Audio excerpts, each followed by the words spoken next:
안녕하세요. 안녕하세요. 네, 어, 너무 자리가 빈어서 괜찮으십니까? 반짝반짝. 아, 아, 네, 괜찮지요? 네, 네. 괜찮습니다. 그러면 오늘 또 진도를 나가도록 하겠습니다. 제가 처음에 천천히 읽을 때 좀 이렇게 귀 기울여 들으시고 두 번째 읽을 때 속으로 따라도 읽어 보십시오. 오늘은 페이지 수가 잘 모르겠네. 그 지난번에 자왈 포호 빙하하야 하이 무회자를 오 불려야 하니 필야 임사이 구하며 호모이 성자야이니라 여기까지 했죠. 오늘은 자왈 구이 가구야인데 수 지편지사이라도 오 역이와 여 불가구인된 종오소호 홀이라 이 구절입니다. 한 번 더 읽어드릴게요. 자왈 구이 가구야인데 수 지편지사이라도 오역 위지 이언이와 여 불가구인된 종오소호 홀이라 자이 가라사대 부를 가히 구할 것인데 비록 채를 잡는 사이라도 내 또한 하려니와 만일에 가히 굳지 못할 것인데 내의 조히 여기는 바를 쫓으리라. 약간 은혜가 한 번에 따라 약간 다를 수도 있습니다. 그러나 전반적인 내용은 차이가 없으니 감안하시고 그 다음에 은혜의 글자가 오식이 꽤 있어요. 그건 옛날에는 이렇게 교정, 교열 이런 것들이 아무래도 조금 꼼꼼하지 못해가지고 글자가 조금 이렇게 변형이 있는 게 잘못 인쇄가 된 게 들어있는데 그것도 감안하시기 바랍니다.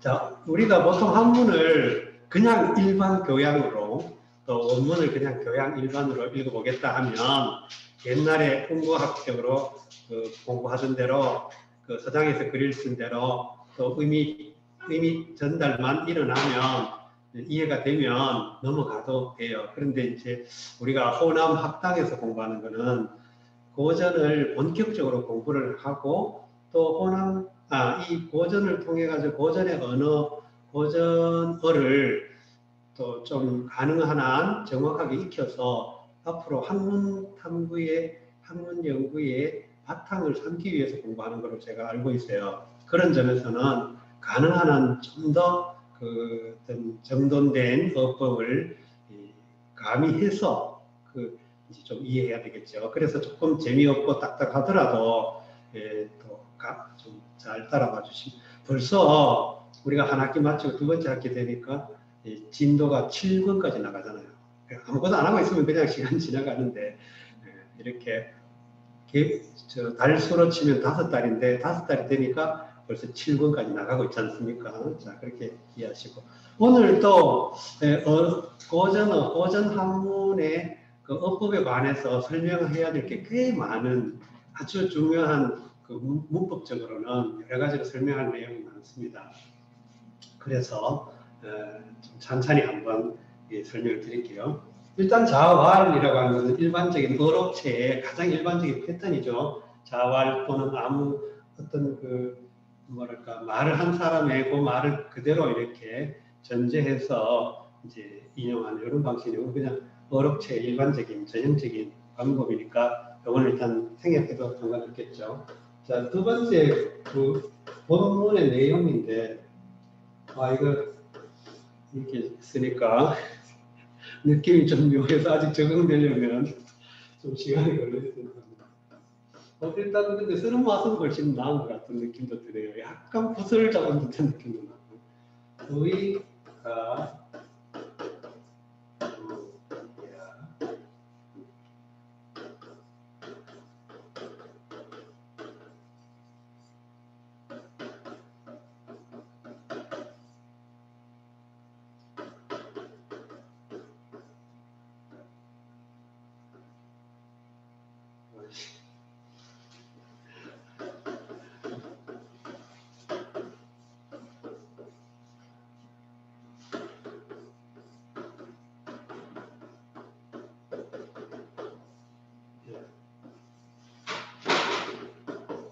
자, 여기 한 문장이에요. 일단 이거는 지금 가정 조건에 해당하는 문장이 두 개가 나란히 연결되어 있습니다. 그렇죠? 그리고 또 이것은 수 집현지사라는 이 수라는 글자를 중심으로 해가지고 부의 가구야라는 것과 그다음에 집현지사 오역 위지라는 두 문장을 이루어졌는데 앞에 거를 가정 종속절이라고 문법적인 용어로 굳이 말하자면 약간 종속절 같은 것이고 집현지사 오역 위지가 실제로 중요한 내용을 담는 주절이라고 할 수 있겠지요. 자, 그런데 이 문장을 가만 보면 이라는 글자가 들어가고 야라는 글자가 들어갔죠. 이런 경우에 앞에 것이 물론 아주 옛날에 그냥 일반적으로 이제 공부하기나 서당에서 이렇게 한문 배울 때는 이것과 그냥 거의 대등하게 연결한다고 보통 일반적으로 설명을 해요. 근데 이걸 좀 더 정돈돼 가지고 조금 더 촘촘하게 이해를 하자면 일단 부와 가구 사이의 관계를 가만 유심히 들여다보면 주어와 수어의 형태를 띠게 된다는 거예요. 그러면 부는 구할 수 있다 되죠. 부라는 것은 부유함이라는 것은 구할 수 있는 것이다. 여기에 독립된 한 문장이 될 수가 있죠. 그렇게 해서 일반적으로 주어와 이, 그 다음에 수어, 그 다음에 야 이런 형태로 문장을 구문을 이루면 가정 또는 조건의 종속절을 이루는 예가 꽤 많다는 겁니다. 일반적으로. 그러면 이거를 우리는 뭐뭐 한다면 또는 인된 여기서는 옛날 우리가 전통적인 논어 해석에서는 인된 그랬죠. 할 것인된, 구할 것인된, 구할 수 있는 것이라면, 요즘식으로 인된보다는 라면 이런 형태를 쓰니까. 그러면 다시 말해서 부라는 것은 구할 수 있는 것이다. 근데 이와 야가 그 사이에 끼어서 주어와 수어 사이에 끼어서 이가 들어가고 그다음에 야가 들어가면 대체로 이런 경우에 가정 또는 조건의 종속절 역할을 할 수가 있다는 겁니다. 그렇게 되면 여기서는 부유함이 만약에 구할 수 있는 것이라고 한다면 이런 내용이죠. 근데 그 다음에 이제 수가 이게 좀 어렵던데. 이게 조금 이 문명의 얘기는 익숙해지기 전까지는 좀 불편해요. 근데 다시 해줘. 다시 해줘. 자, 수 집현지. 수 집현지사. 여기서 수가 몇 번 앞에서도 나왔기 때문에 우리는 이제 좀 익숙해졌다고 볼 수 있습니다. 이게 수는 비록 뭐뭐 하더라도. 네, 이 예는 꽤 많이 흔하죠. 우리가 지난번에 설명드렸는지 모르겠는데, 그 중등 교육 받을 때 조친문이라는 거 배웠어요. 우리가 옛날에 조친문이라고 하는 건 어떤 여자분이, 옛날 여성이 바늘이 부러진 것을 바늘을 의노하여서 바늘을 조문하는 그런 글을 쓴 고전 수필인데 아주 유명한 중요한 수필이죠. 거기 보면 이런 구절이 있어요. 내가 비록 백인을 죽이지 않았지만 백인은 나로 말미암아 죽었도다. 수불살 백인이나 백인이 유아이사라 이런 구절이 있어요. 그게 중국 고전에서 인용한 건데 내가 비록 뭐뭐 하지 않았지만 여기서 수라고요. 그러니까 비록이 들어가면 수라는 거예요. 그러면 비록. 자, 여기서는 이제 집편, 그 다음에 집편이 이 사를 꾸며주죠. 자, 그러면 편을 잡은. 이건 편은 채찍 편자인데 편자 가만 보면 이게 가죽이라는 글자죠. 가죽 현자죠. 보다 이 글자가 편할 편자라는 뜻인데 이건 소리를 갖고 뜻을 갖고. 그러면 이 편 해가지고 가죽 채찍 편 이런 뜻입니다. 물론 채찍을 나타내는 글자로 책이라는 글자도 쓰기도 하고, 근데 우리가 지도 편달을 바랍니다. 딱 옛날식으로 말할 때 그 채찍 편자를 써가지고 편. 그럼 편을 잡는다는 말은 채찍을 잡는다 그런 뜻이죠. 그 채찍을 잡는 사. 우리는 사를 일반적으로는 한자를 이해할 때 선비사 이렇게 해가지고 일반적으로 선비, 스칼라 같은 그런 느낌으로 표현하는데 이 사는 옛날에 그 춘추 전국 시대에 그 봉건 그 체제 하에서 사는, 지난번에도 몇 번 나왔지만 왕이나 제후나 그다음에 대부나 이런 영주들을 이름을 동시에 군주들을 모시는 실제 공무원, 하급 공무원 역할을 하는 사람을 사라고 하는 거예요. 그래서 여기 사는 우리가, 그래서 이 사이의 용례가 그대로 뭐 기사, 운전기사, 뭐죠? 하여튼 그런 약간 그 어떤 그 전문적이긴 하지만 그렇다고 아주 지적인 게 분야가 아닌 그런 그 일 하는 사람들을 뭐 사회 기사, 운전기사, 뭐 동영상이 있을까요? 네, 그런 걸 써요. 요리사. 네. 근데 간호사나 뭐 이런 것도 스승사자를 쓰죠. 예, 발음은 똑같아도 조금 다르죠. 그러니까 사는 일반적으로 약간 조금 준전문적인 또는 준공무원 같은 그런 일을 할 수 있는 신분에 가진 사람을 사라고 그래요. 그러니까 집현한다는 것은, 채찍을 잡았다는 것은 옛날에 대부라든가 이런 귀족들의, 군주들의 마차를 몰아주는 역할을 하는 사람이에요.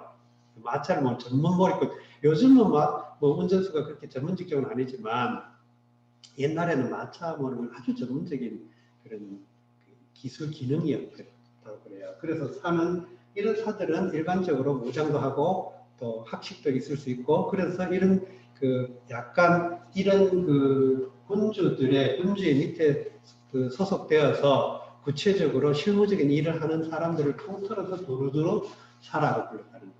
근데 이 사 가운데 고용되지 않은 사 있죠.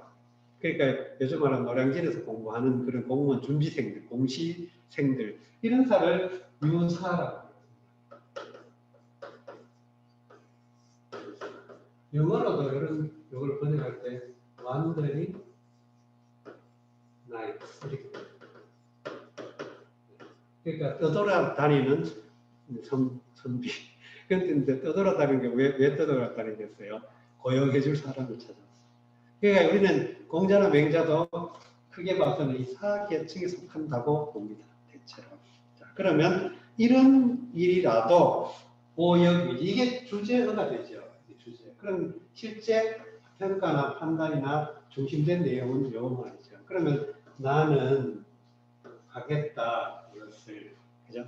그러면 여기 역은 부사어로서 또한 역시 같은 그런 의미가 되겠죠. 그러면 나는 비록 채찍을 잡는 선비라 무사라 하더라도 나는 그것을 하겠다, 이런 뜻입니다. 물론 여기서 라도라는 말은 그 한문 언어에는 없죠. 요 수가 라도라는 의미를 띠게 한다는 거죠. 수 때문에 우리 말은 조사가 발달하는 거니까 이런 양보를 이끌어낼 때 조사는 라도, 뭐 인된, 뭐 비록, 뭐 이렇게 쓰는 거죠. 자, 그러니까 여건 역시 부사어고 나는 그것을 하겠다. 이 지는 지편지사라는 것을 가리킨다. 이렇게 보시면 될 것 같습니다. 자, 그 다음에 아주 좋은 거. 좀 약간 무섭습니다. 여, 불가구, 정오, 서고. 여, 불가구,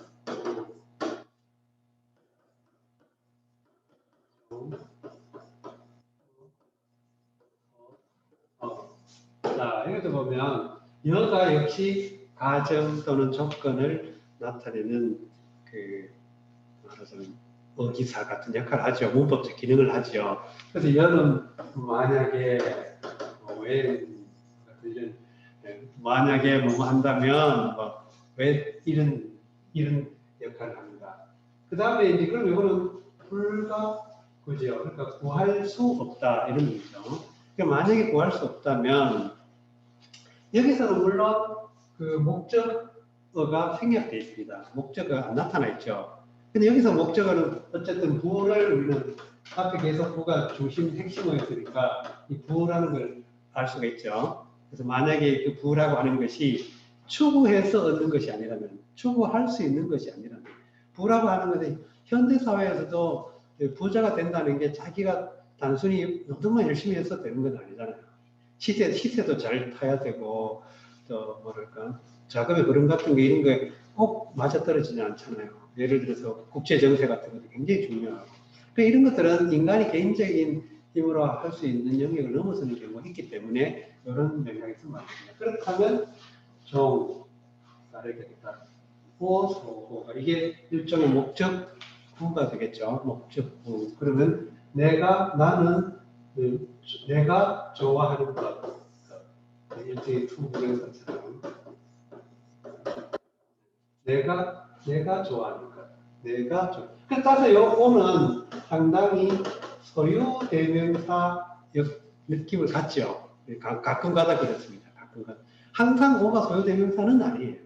그러나 이 소유 대명사 역할을 할 때도 있죠. 그래서 나의 좋아하는 것. 근데 우리가 왜 나의 살던 고향은 이렇게 말하잖아요.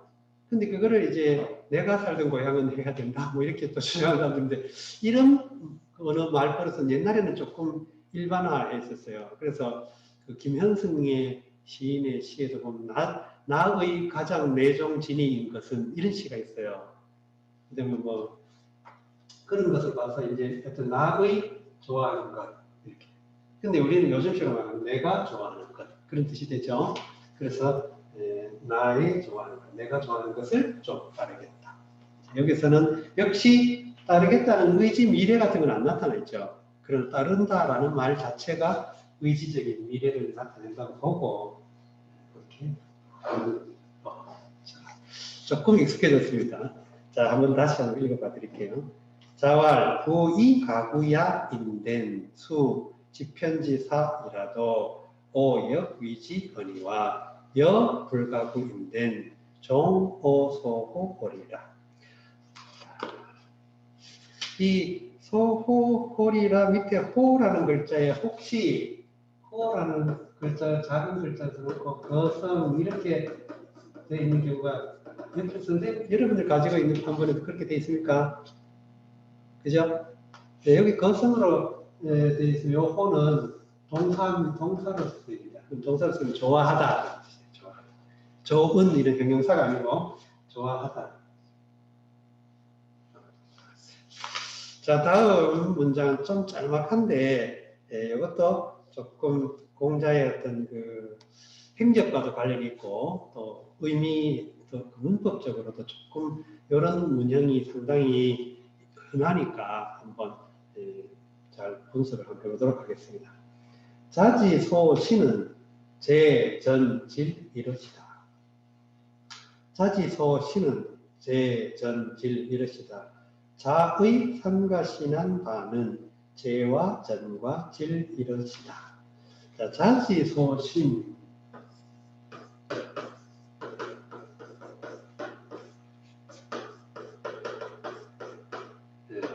여기서는 일종의 선생님이 신중한 바, 선생님이 신중하게 하는 것, 그런 뜻이에요. 또 신중한 태도를 보인 것, 신중한 몸가짐을 가진 것, 뭐 그런 이제 맥락으로 볼 수 있겠죠. 근데 여기서 이제 지가 들어감으로써 요 전체가 하나의 그 뭐랄까 명사구 역할을 했다는 거예요. 명사구. 그러니까 일종의 이게 주어구를 이룰 수 있다는 거예요. 그러니까 명사구 역할을 해가지고 주어와 수로 관계가 아니고 명사구로 하나의 구가 돼가지고 이것이 주어 역할을 하는 겁니다. 주어 역할.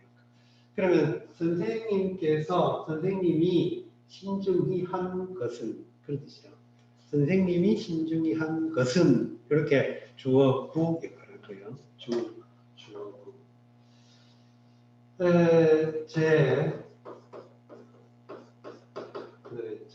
이건 지금 각각을 병렬해 놓은 거예요. 쟤는 요거는 이렇게 쓰이는 글자예요. 이렇게 써가지고 재개하다 이런 뜻입니다. 재개하다 우리가 목욕 재개하다 그걸 쓰죠. 그때 쓰는 글자인데 몸가짐을 반듯하게 하는 것인데 이것은 주로 제사 같은 아주 중요한 의례를 행하기 전에 전례를 행하기 전에 몸과 마음을 경건하게 이렇게 깨끗하게 가지도록 하는 그걸 제라고 합니다. 그 뭐 제사 지내기 한 1회 전부터 막 몸가짐 조심하고 목욕도 하고 또 한 사흘쯤 되면 막 냄새나는 음식도 안 먹고 뭐 이런 걸 통틀어서 제계라고 합니다. 그래서 제와 계를 따로 나누기도 하는데 어쨌든 제라고 하는 거는 제사나 이런 중요한 의식을 행하려고 마음이 가지런하지 않은 흔들리는 그런 마음가짐을 가지런하게 한다 그런 뜻이에요. 그러니까 일단 전례와 관련된 행사, 행위 그런 뜻이죠. 저는 전쟁인데 전란인데 옛날에는 전란이 굉장히 일상화해 있는 꼭 그 전란이 꼭 국가 규모가 아니더라도 내전이라든가 또는 뭐 심지어 그 불순분자들 아무튼 그 약탈하는 사람들 이거는 마을 단위로도 약탈이 빈번하고 일상화했던 그런 시절이기 때문에 이런 것들을 통틀어서 다투고 싸우는 걸 다 전이라고 할 수 있어요. 그러면 이런 그 일이 일어났을 때 또 그 다음에 질병 이 세 가지는 이건 물론 뭐 종교적인 의례와 관련된 것이고 이 절이나 질 같은 경우는 개인의 역량으로 헤쳐나가기 쉽지 않은 문제였죠. 옛날에는. 요즘은 질병이라고 하는 것이 뭐 의료 체계가 워낙 발달해 가지고 이제 옛날 같으면 진짜 참 웬만하면 그 죽을 상황인 사람도 많이 살아나요. 요즘은 7, 80은 뭐 기본으로 산다 그러죠. 옛날에는 인생 70고래시 그런 말 두고의 시 지난번에 소개 들었는데 그죠? 곡강이라는 시. 곡강이라는 초기 아주 초기에 두고의 시 중에 곡강이라는 제목이 몇 개가 있는데 그 중에 아주 초기 시에 곡강이라는 두 수가 있는데요. 두 수의 두 번째 시에 보면 인생 70 고래희 이런 부분이 있어요. 주체 심상행처유 인생 70 고래희 이렇게 되는데 술비전 술 마셔서 외상값은 어디나 다 가는 곳마다 있고 사람이 살아가는 것은 옛날부터 70까지 살기가 참 드물다 했다 이런 식 구절이 있어요. 그러니까 70이 정말 어렵게 사는 시기였기 때문에 이 질병 같은 것은 특히 요즘 보세요. 우리가 코로나19 상황 속에서 우리가 몸가짐 이게 바로 신이라는 겁니다. 사회적 거리두기 이게 신이에요. 말하자면 야 이거 아주 좋은 비유가 됐는데 적절한 비유가 됐는데 이런 경우에는 조심해요. 왜냐하면 내가 혼자 내 한 몸만 상하는 게 문제가 아니라 나로 인해서 많은 사람들이 피해를 볼 수가 있기 때문에 토지 소설에 그런 예가 있습니다. 그 김서방이라고 하는 마름이 다른 지역에 처참한 토지를 쭉 관리하고 돌아와가지고 갑자기 피곤함을 호소했는데 쓰러지더니 그게 퍼져가지고 온 마을이 석대밭이 되는 그런 전염병이 옵니다. 그것도 그게 불과 무슨 갑오병장 이후에 금방 일어난 일이니까 말하자면 100년 조금 더 지났을까요? 그 정도에 그 정도로 시기에도 이 질병이라고 하는 걸 그렇게 심각한 사실 우리가 최근에 사스나 메르스 때도 어땠어요. 그러니까 지금 우리가 자지소신은 제전질 이 말은 지금도 적용해가지고 큰 뭐랄까 어긋남이 없죠. 물론 요즘은 전쟁은 그렇게 쉽게 일어나는 건 아니지만 예를 들어 내가 종교 행사를 한다, 교회를 간다, 절에를 간다, 미사를 본다, 또는 뭐 제사를 지낸다 이렇게 할 때는 몸가짐을 그리고 마음가짐을 가지런하게 하죠. 그 다음에 질병이 있으면 내 몸을 더 쉬고 안정하고 또 남한테 이렇게 전가되지 않도록 조심하고 이런 것들을 뜻합니다. 이런 것들을 보면 공자가 상당히 인간적인 면모를 보이고 있다는 걸 느낄 수가 있죠. 그러니까 인간으로서 약간 겸양의 그 태도 같은 게 잘 보여요. 무리하지 않고 만용을 부리지 않고 자지소신은 제전질. 그러니까 참 여기 보통은 가지런하다라고 할 때는 제로 발음하는데 이 몸가짐을 재개한다고 할 때는 제로 있습니다. 어떨 때는 제로 있습니다. 재밌네요, 나름대로. 자, 그 다음 구절입니다. 이것도 굉장히 유명한 구절인데 공자가 어떤 그 호기심 또는 그 뭐랄까 지적인 욕구 이런 것들을 엿볼 수 있고 또는 예술적인 어떤 수준 뭐 이런 것들의 내용을 엿볼 수 있는 아주 중요한 정보인데 자, 제제 문소하시고 3월을 부지유미하샤 왈 부도 위약지 지어 사야 보라. 다시 한번 읽어드릴게요. 자, 제제 문소하시고 3월을 부지유미하샤 왈 부도 위약지 지어 사야 보라. 자이 제의 겨샤 소를 들으시고 학하신 석달을 영미를 아지 못하샤 가라샤되 악을 홈이 이에 이를 줄을 놓지 아니보라. 이 제제문서요 네 구절에 대해서 자 제제문서 네 구절에 대해서 이제 뭐 논란이 있을 여지가 별로 없는데 중국 사람들은 가끔 논란을 했던 것 같아요. 문법적으로. 제제문서 이 말은 제에서 소를 들으시고 이런 건지 제 나라에 있을 때 소를 들었는지 조금 헷갈릴 수 있죠. 근데 일반적으로는 제도 동사고 문도 동사기 때문에 이것은 약간 병렬 들어보는 게 조금 더 일반적이에요. 또 문법적으로도 좀 더 정돈된 느낌이 나요. 그러니까 제문서 제 나라에서요. 제가 에서라고 만약에 라고 물론 그렇게 쓸 수 있어요. 에서라고 했을 때는 이것이 제 나라에서라고 해가지고 일종의 부사구가 되죠. 장소를 나타내는. 그러면 실제 그 문서 이게 실제 중심 구문이 되겠죠. 근데 이것을 이렇게 안 보고 일반적으로는 제제 하나 끊고 문서 이렇게 끊는. 그러면 제 나라에 있었다. 이게 한 사건이라는 거예요. 제 나라에 계셨다. 그 요 말은 제 나라에서 일정한 기간 체류했다 그런 뜻이죠. 왜냐하면 그 뒤에 3월이라고 하는 구체적으로 수를 나타내는 기간을 나타내는 부사구가 나오기 때문에 여기는 상당 기간 체제한 거죠. 그래서 제 나라에 계실 때, 제 나라에 계시면서 이렇게 본다는 것이에요. 이게 정설이죠. 이게 더 정건. 그 다음에 소를 들었다. 이 소는 손임금의 음악, 순악이라고 하는데 손임금의 음악. 이번에는 왜 중요하면 제 나라가 옛날에 그 산동에서 산동성에서 태산을 중심으로 북쪽에 있는 나라인데 그것이 좀 더 올라가면 요동반도로 연결되고 요동반도를 가르는 강이 요하 현재식과 랴오허라고 하는 그 요하 그 일대를 요동 요서 이렇게 하는데 거기까지 다 연결되어 가지고 옛날에 동이 문화에 속한다 그러죠. 동이로 속하는데 그 동이 제 나라는 강족의 그 전통을 읽고 있다고 그래요. 읽고 있다고. 그러면 강족도 역시 이족의 한 형태로 봅니다. 이족, 강족, 저족, 갈족 막 이런 이제 동북쪽, 서북쪽에서 동북쪽으로 이어진 그 반농, 반목 또는 융목하는 그 민족들인데 그 중에 한 갈래가 제 나라를 이뤘다고 이렇게 보통 말하죠.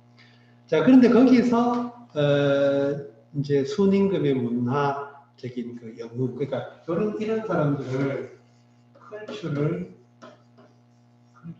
히어로 뭐지? 히어로즈 복수형.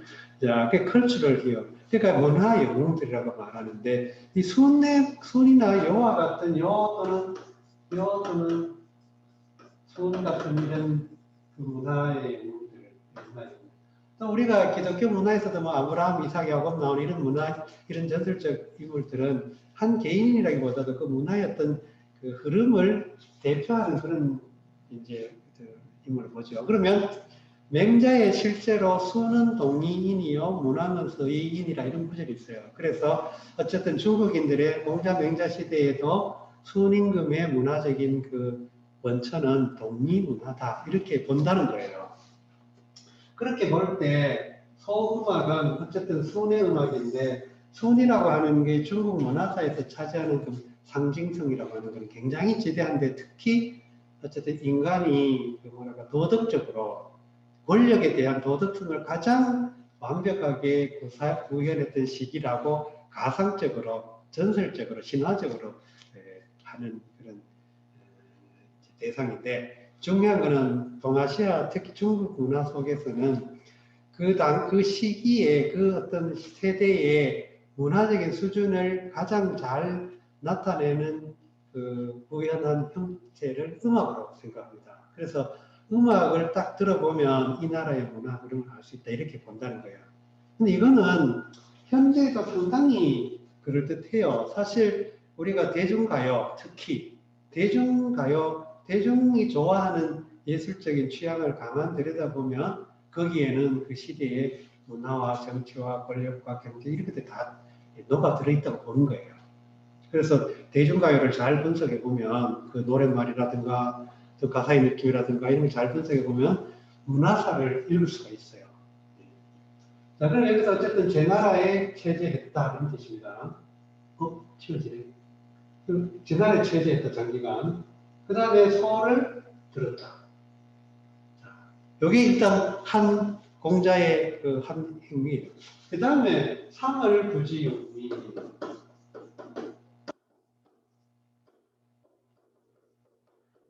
상어는 부사구죠. 석달이라고 하는 시간성을 나타내는 부사구요. 그러면 부지 육미를 알지 못했다. 육미라고 하는 것은 고기 맛 이런 뜻이에요. 고기 맛을 알지 못했다라고 하는 것은 우리가 어떤 것을 좋아하거나 이렇게 감각을 할 때 감각적 쾌락을 주는 여러 가지 중에 가장 원초적인 것 중에 하나가 이 미각이잖아요. 먹는 거. 먹는 것을 통해서 얻는 쾌락이 거의 뭐 마약 수준이라고 그러더라고. 특히 현대의 그 젊은 현대 어떤 그런 우리 그 식문화가 발달하면서 달고 짜고 막 그러죠. 튀기고. 그런 것들이 사람 몸에 엄청난 중독성을 일으킨다는 거예요. 그래서 웬만큼 달고 짜고 아니면 막 맛도 없어져 버려요. 정말 젊은 분들은 그 먹는 거 조심하셔야 됩니다. 예, 근데 아무튼 그 유무기를 몰랐다. 예를 들어 우리가 그 치킨, 내 음악 어떤 음악을 참 지금 혹시 그렇습니다. BTS 음악 듣고 너무 기뻐가지고 너무 즐거워가지고 치킨을 먹어도 뭔 맛을 모르겠다. 그럴 수 있나요? 그럴 수 없죠. 그럴 수 없을 것 같아. 근데 공자는 그랬다는 거예요. 그것도 우리 여기서 석 달에 대해서는 한 가지 설이 있습니다. 이제 여기 요 맥락만 봐가지고는 앞뒤 맥락이 없고 석 달만 딱 부사구로 나와 있어가지고 석 달 동안 고기 맛을 몰랐다 이렇게 된 건로 알고 오해하는데 그게 아니고 이 사기에 나온 공자 세가라든가 이런 구절 속에는 요 안에 학지상어라는 게 있다는 거예요. 학지상어. 요게 들어가 있다는 거예요. 자, 학지는 그것을 배우다죠. 그러니까 소음악을 듣고 너무 좋아가지고 소음악을 배운 지 석 달. 배우는 석 달 동안 그런 뜻입니다. 그래서 여기 그 언해에도 학하신 석 달을 그랬죠. 언해 자세히 보세요. 언해 보면 들으시고 소를 들으시고 학하신 석 달을 그랬죠. 예, 언해에는 요 주석을 참조해가지고 언해를 한 거예요. 근데 원문에는 그 논어 원문에는 학지라는 말이 없기 때문에 그냥 석 달을 해서 두루뭉술하게 이해하기 쉬운데 여기서는 세가라는 사기에 나오는 공자 세가를 통해 가지고 우리는 학지를 두 개를 더 보충해서 해석을 할 수밖에 없다는 거죠. 그러면 석 달 동안 연수를 했다. 석 달 동안 소음악을 배웠다. 그 말입니다. 근데 그 동안에 고기 맛을 몰랐다. 그러니까 석 달 동안 배우는 게 더 재미있어가지고 고기 맛을 몰랐다는 것은 뭐 안 먹었다 이런 뜻이 아니고 고기 맛에 비중을 두지 않았다. 고기 먹는데 비중 두지 않았다. 뭐 이런 뜻으로 볼 수도 있죠. 뉘앙스 맥락상.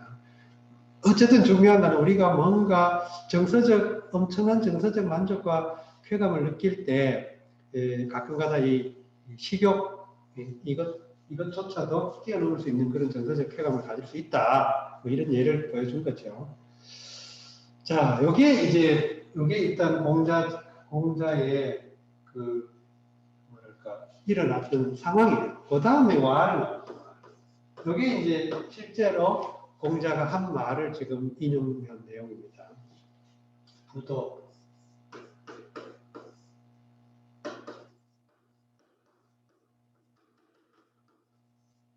이악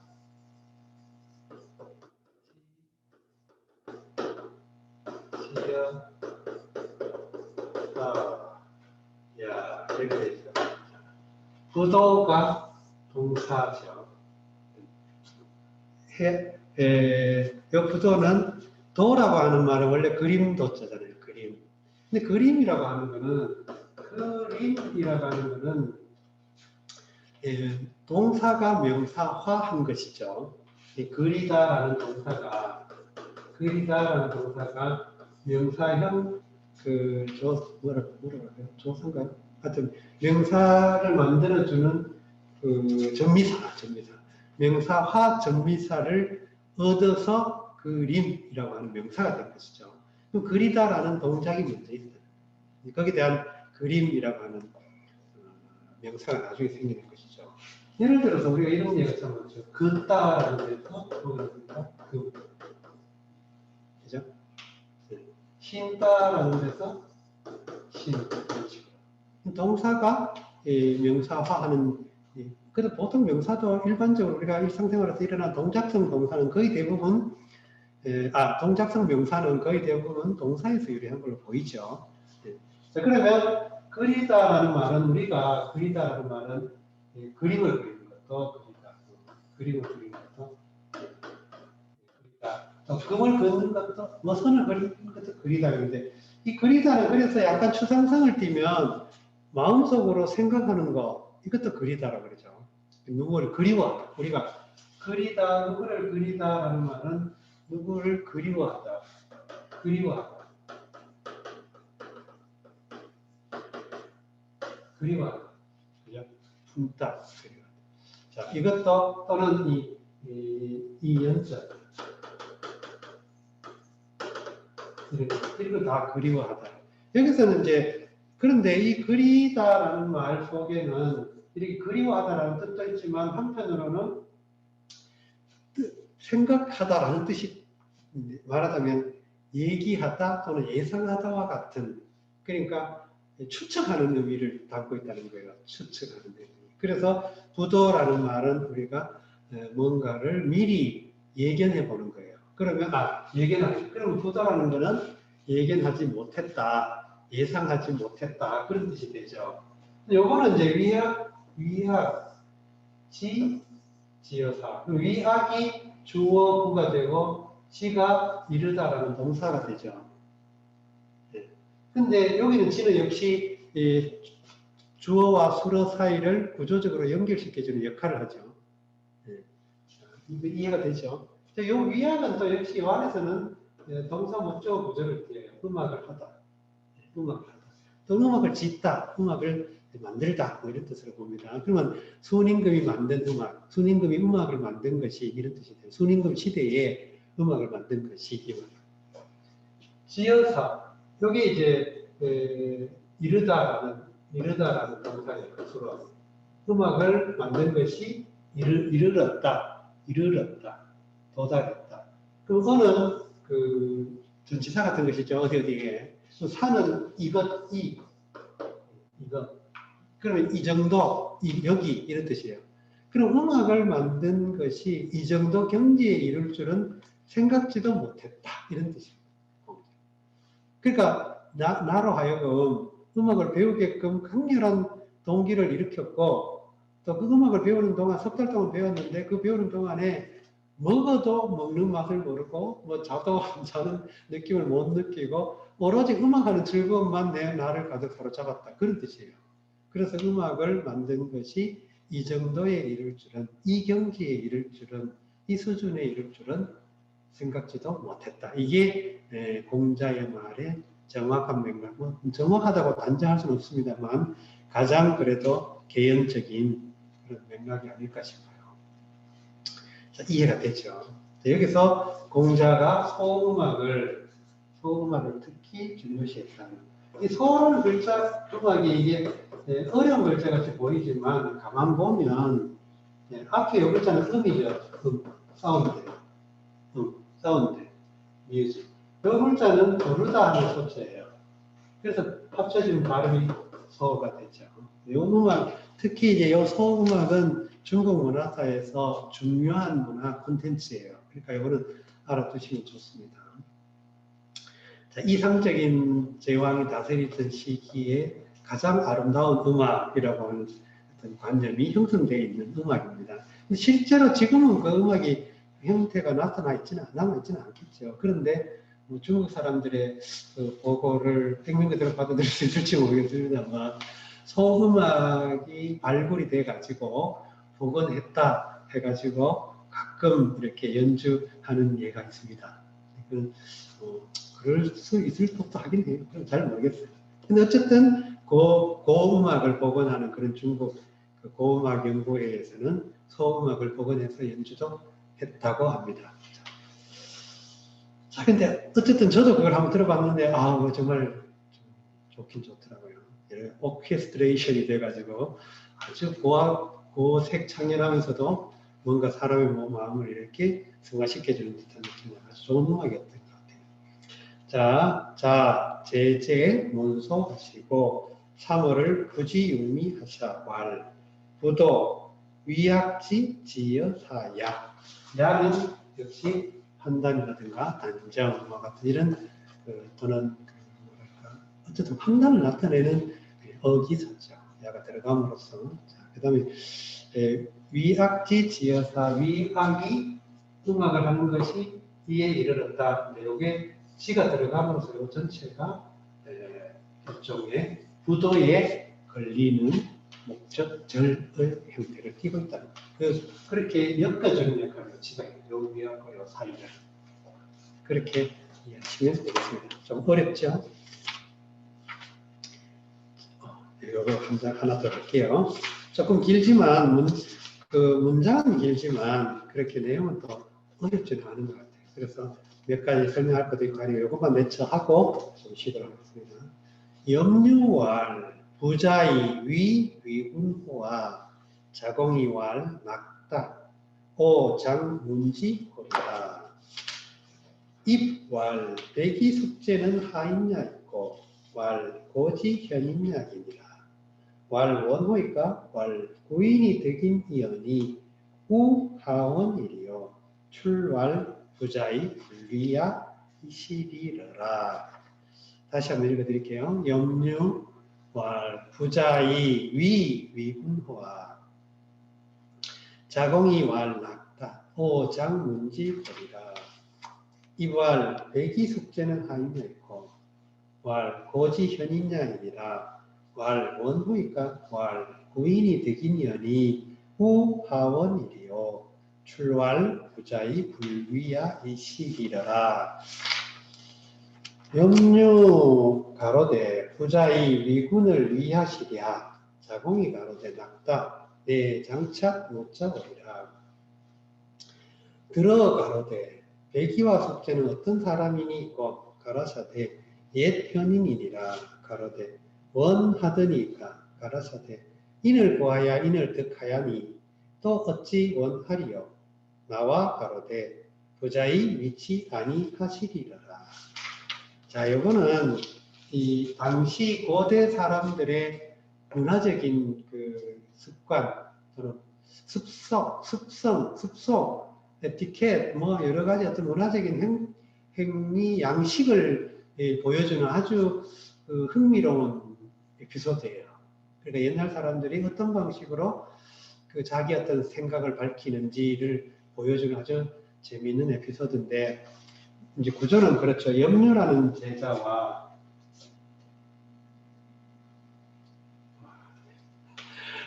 재밌네요. 나름대로 재밌네요. 염류 여기는 자공, 그다음에 이제 공자. 이 세 사람의 세 사람이 대화로 등장하는데 일단 염류와 자공 사이의 대화, 자공과 공자 사이의 대화, 다시 자공과 염류 이렇게 문장이 이루어져 있죠. 문장 그 대화가 그렇게 이루어져 있죠. 자, 먼저 염류가 말합니다. 부자 위 위군이고, 부자 위 위군,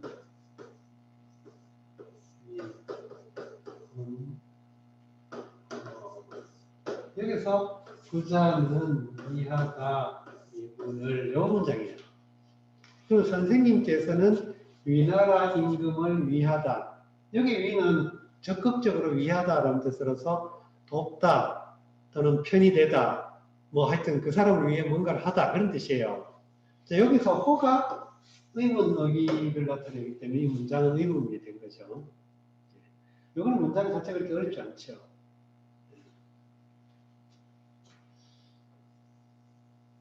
이게 이 지우개가 좀 컸으면 좋겠어. 지우개가 조금 컸으면 좋겠어. 자, 여기 이게 이제 첫 번째 그 상황이죠. 그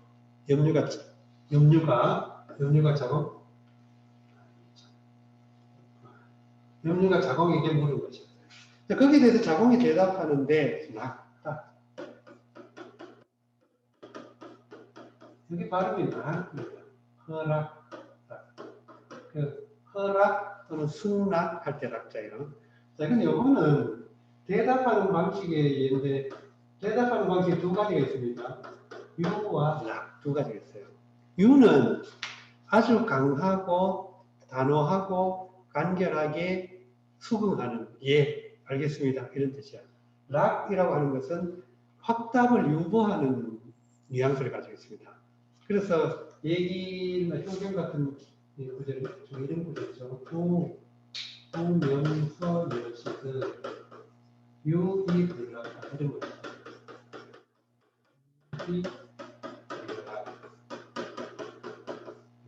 그러면 아버지가 명하여 부르거든. 아버지가 오너라라고 말씀하시거든. 예 해야지 락 하면 안 된다는 거예요. 예 하되 락 하지 마라 이 말입니다. 그러면 예 알겠습니다. 부르셨습니까? 이래야지 글쎄요. 조금 이따 갈게요. 뭐 생각해보고 갈게요라든가 왜 불러요? 뭐 이런 식이 하면 안 된다는 거예요. 예 알겠습니다. 이렇게. 여기 유의불가. 그래서 노자에도 유유낙낙이라는 구절이 있어요. 유유낙낙. 이 말은 대답이 어떤 형태든 간에 그것이 이제 표현상으로는 공손한 대답과 청명스러운 대답이 있다 하더라도 대답했다는 본질에는 차이가 없는 거 아니냐.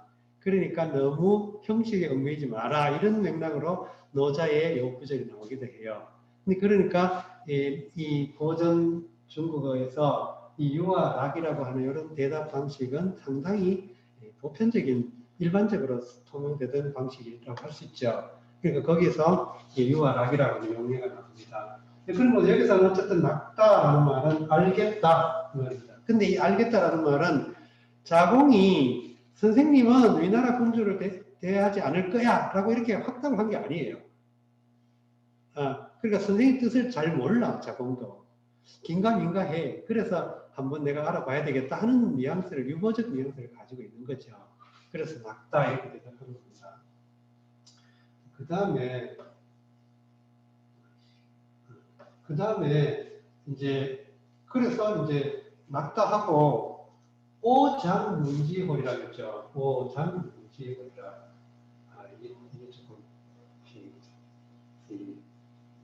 다 지우겠죠.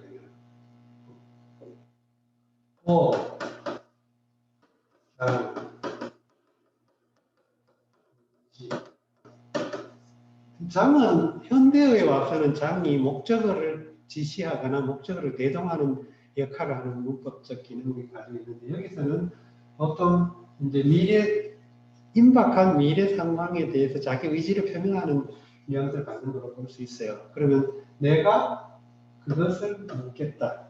미래에 대한 느낌을 가지고 있죠. 미래 이렇게 하겠다는. 그래서 묻다. 그 내용을 물어보겠다. 이런. 자, 여기에 이제 첫 번째 그 염류와 자궁 사이에 염류와 자궁 사이에 대화 상황이었죠. 자, 그 다음에 이제 자궁과 공자 사이에 이제 대화가 이어지죠. 자, 첫 번째 물음이 입과니까 들어갔다. 자궁이 들어갔죠. 그 다음에 말했죠. 자, 말했어요. 들어가서 말했어요. 백이 숙제 하있냐. 백이 숙제가 주제로 나와 있어요. 그죠? 제시되어 있죠. 토픽. 그 다음에 하있냐. 어떤 사람. 그러면 하인. 이게 하가 어떤이라고 하는 의문 부사죠. 따라서 어떤 사람이라고 말하는 자체는 의문문이 되는 것이죠. 어떤 사람입니까? 백이 숙제는 어떤 사람입니까? 여기에 대해서 공자가 대답하기를 고지현인이야. 이건 뭐 어렵지 않죠. 옛날에 현인이다. 이렇게. 그 다음에 이제 자공이 또 다시 묻죠. 원호, 원빈가, 원호. 여기 이런 거니까. 원호? 원망했습니까? 원한을 가졌습니까? 원망을 가졌습니까? 말, 구인이 되기. 구하원.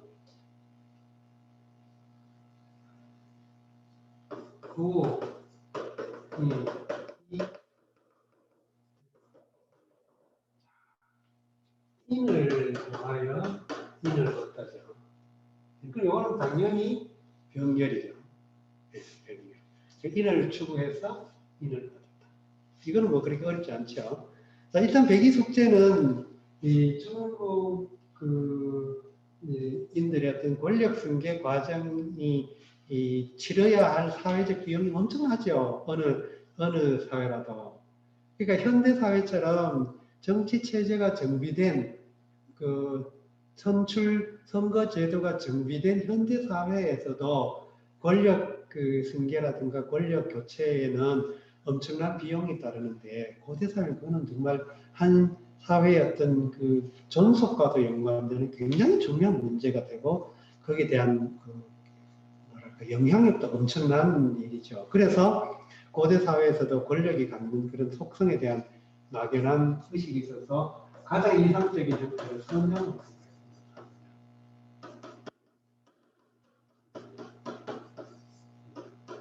선형이 가장 이상적이에요. 선이라고 하는 것은 능력자에게 양보하는 거예요. 플라톤의 정치 철학 국가 폴리테이아에서도 우리가 흔히 철인제왕이랬지만 그 맥락을 따져보면 가장 적당한 사람이 이 권력을 가져야 된다 이런 뜻이에요. 최선자, 가장 뛰어난 사람이 권력을 가져라 이 말이 플라톤의 정치의 이념인데, 그러니까 어쨌든 가장 뛰어난 사람이 이제 근데 여기에 대해서 개인의 어떤 권력 욕망이 조금이라도 개입되면 반드시 투쟁이 일어날 수밖에 없죠.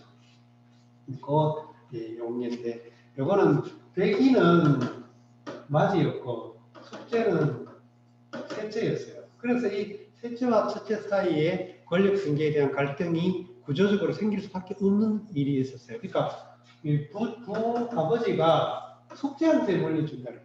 그래서 죽고 나서 숙제가 백이가 나는 아버지의 명령에 따라서 아우에게 양보하겠다. 그러니까 아우는 이렇게 하면 국가 권력 승계에 상당히 문제가 생기고 또 형이 계시는데 내가 이게 차지한 건 옳지 않다 해가지고 서로 양보하다가 이 두 사람 다 이렇게 망명을 해버린 그런 역사적 사실을 가지고 이야기한 거예요.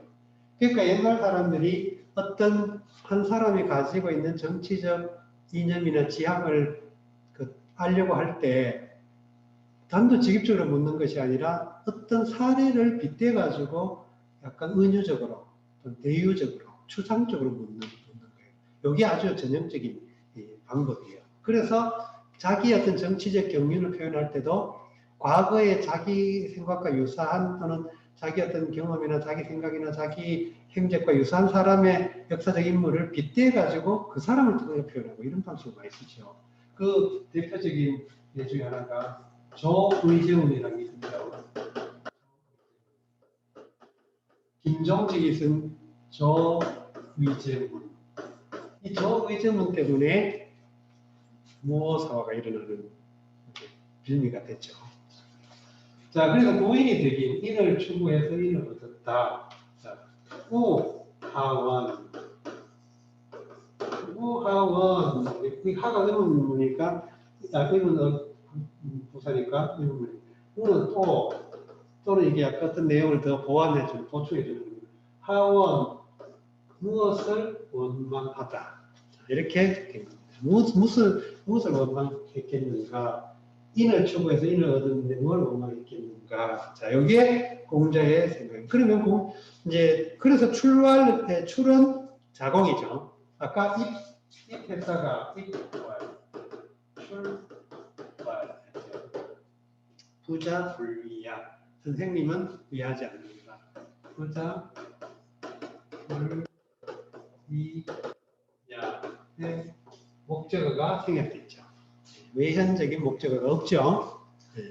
뭔가를 하지 않을 거다. 그것을 하지 않을 거다. 그 일을 하지 않을 거다라는 목적어 지시하는 것이 없죠. 이런 것들은 한문 문장에서 흔히 쓰이는 방식입니다. 여기에 대한 약간의 그 역사적 맥락이 있는데 이 위훈이라고 하는 거는 실제로 여기서는 이제 출공이라고 되어 있는 이름을 글자가 어렵다.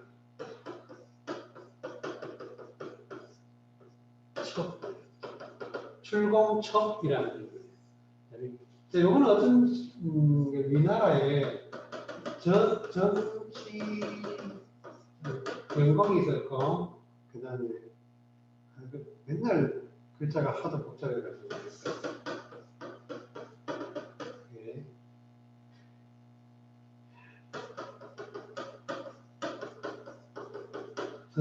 선생 자질이 너무나 떨어져요. 글자가 조금 이제 자, 그래 이제 자, 요렇게 이제 부자간 관계였어요. 근데 이 연공에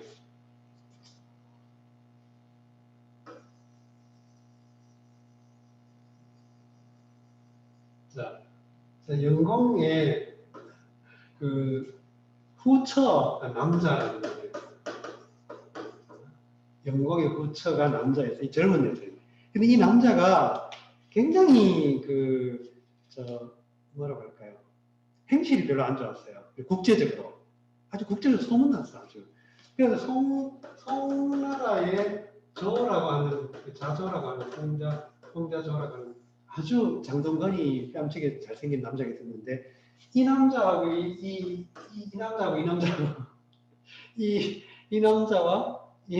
이 남자라는 여자가 아주 이 스캔들을 아주 강하게 일으켜가지고, 이 어느 날 교회가 이렇게 이제 이 위나라 어떤 위나라와 그 송나라 사이쯤 어디 지나가는데 민요에 막 그냥 유행가에 시대지를 빌려갔으면 이제 다 썼으면 좀 써먹었으면 보내줘라 뭐 이런 식의 노래를 불렀어요.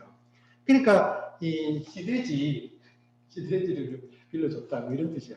그러니까 얼마나 이 그 교회로서는 굉장히 국가적인 망신이고 또 안 그래도 이제 젊은 자기와 뭐 별 차이도 없는 그런 젊은 어머니 계모와 하여튼 그 권력 승계 과정에서 굉장한 갈등을 일으킬 수밖에 없는 구조였던 거죠. 그래서 교회가 남자를 이제 견제하려고 쿠데타를 일으키려고 하다가 실패해가지고 만명을 제나라. 그러니까 이제 그러고 나서 연방이 덜컥 죽어버렸네. 그래서 위나라 사람이 그러면 첩은 정식 혈통이니까 그러면 첩더러 니 임금하시오 해가지고 군주가 된 거예요. 첩이 이게 위군이 위군. 그러니까 이제 위군이 이 시기에 공자가 위나라에 와 있었던 거예요. 그래서 공자 생각에는 그런데 이제 그 사이 어떤 일이 있었나? 이게 연봉이 죽고 나서 첩이 이제 말하자면 임시로 이제 대통령을 이었는데 교회가 돌아오려고 하는 거야. 이제 이거는 이제 아버지가 돌아가셨으니까 이제는 내가 이제 그 승계 서열상 내가 정식이니까 내가 들어간다 하니까 이 첩이 할아버지한테 죄를 지어가지고 쫓겨간 주제에 뭘 들어오려고 합니까? 들어오지 마시오. 이런 거예요. 그러니까 부자간이 결국은 여기 교회와 영공 사이에 그러니까 말하자면 영공과 교회 사이에도 갈등이 있었고 교회와 첩 사이에도 갈등이 생긴 거예요. 다시. 그래가지고 결국은 내란이 일어나게 되는데 내란이 일어나는데요. 내란 때문에 나중에 자로도 죽기도 하고 그래요. 아주 참 지저분한 그런 정들이었습니다. 그래서 이제 첩이 그 당시 위나라 군주였는데 공자가 그때 위나라가 있었어요. 그래서 이제 염료와 자공 사이에 이런 대화가 왔던 겁니다. 근데 만약에 공자 선생님이 물론 첩의 행실이 탐탁지 않아도 우리가 지금까지 막 온 나라를 돌아다니면서 취직운동하고 돌아다녔는데 그래도 위나라가 가장 선생님한테 우호적이니까 한번 여기서 조금만 우리 현실적으로 타협하면 우리 여기서 좀 이 정변 이런 어수선한 상황을 틈타가지고 어떤 입지를 붙이면 선생님의 어떤 그런 포부를 펼칠 수 있지 않겠나 이런 생각을 할 수 있지요. 근데 그래서 이제 그거를 직접 묻지 않고 그럼 첩이라는 군주 같은 군주냐 이렇게 물어가지고 직접 묻지 않고 이렇게 백의숙제라는 그 백의숙제의 예가 바로 권력 승계에 대한 말하자면 부자 상속이거나 또는 형제 상속이라고 하는 어떤 한 사회의 말하자면 전통적인 관례 같은 것들을 따랐던 그 예를 지금 대비해가지고 이제 출봉첩에 대한 상황을 설명을 한 거죠. 거기에 대해서 이제 공자는 백의숙제의 경우는 서로 자기의 양심의 바른 도리를 추구해서 양심의 자유를 얻었는데 현실적인 권력의 향배는 뭔 관심이 있겠냐. 그러니까 백의숙제는 당당하다, 자유롭다, 권력에 대해서. 그러니까 원망 같은 게 없었다. 이렇게 생각한 거죠.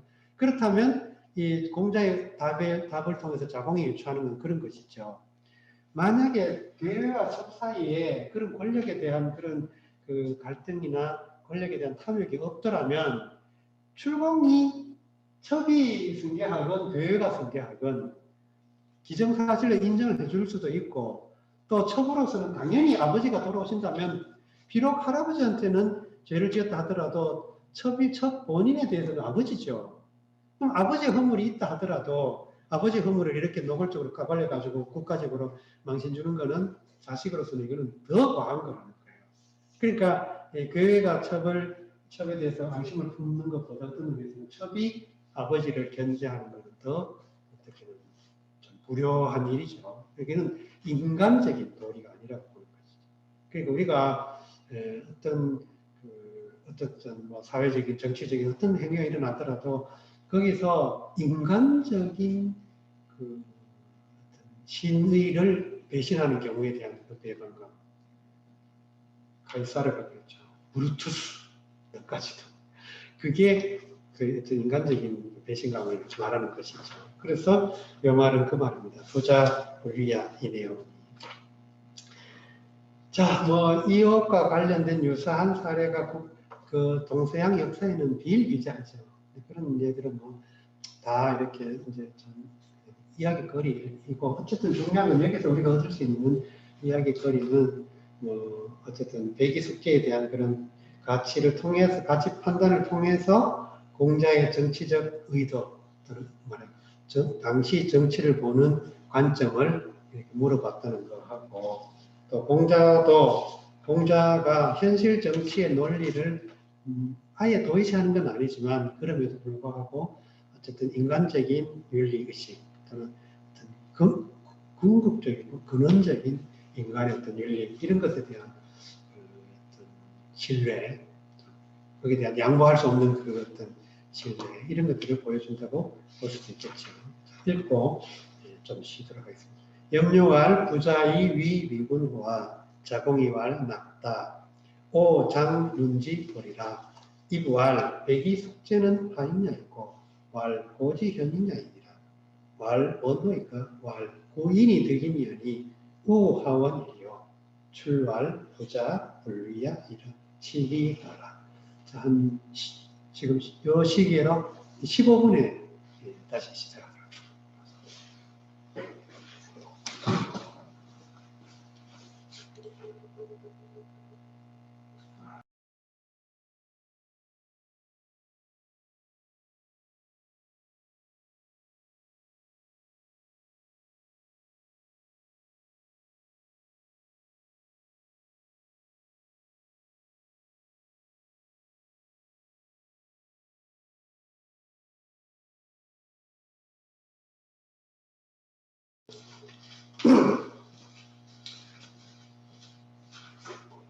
소리 나오나요? 소리 나와요? 네, 네, 다시 시작하겠습니다. 잘 쉬셨죠? 네, 아이고. 다음 이 구절도 굉장히 유명한 구절인데 조선시대 뭐 안빈낙도를 상징하는 조선 선비들의 안빈낙도를 상징하는 그러한 중요한 구절이라고도 하고 저도 이 구절에 대해서 고등학교 다닐 때 이 구절과 유사한 이 구절을 이제 뭐 이렇게 접하고서 굉장히 멋있게 느껴졌어요. 그래가지고 이제 이걸 나의 삶의 지표처럼 생각했다가 어른들한테 엄청 그러니까 발전이 없다. 자, 읽어보겠습니다. 자왈 반소사 음수하고 꼭 괜히 침지라도 낙역 제기 중의 불의 부차귀는 어아의 여부입니다. 자왈 반소사 음수하고 곡괭이 침지라도 낙역 제기 중의 불의 부차귀는 어아의 여부입니다. 자가라샤되 소사를 반하며 술을 음하고 괭을 곡하여 침하여도 낙이 또한 그 가운데 있나니 의 아니요 부코 또 귀홈은 내게 구운 같으니라. 무슨 말인지 어렵지 않지요. 일단 반소사 밥 반소사. 근데 여기다 이 밥은 먹다 그런 뜻입니다. 먹다. 요거는 이렇게도 쓰죠.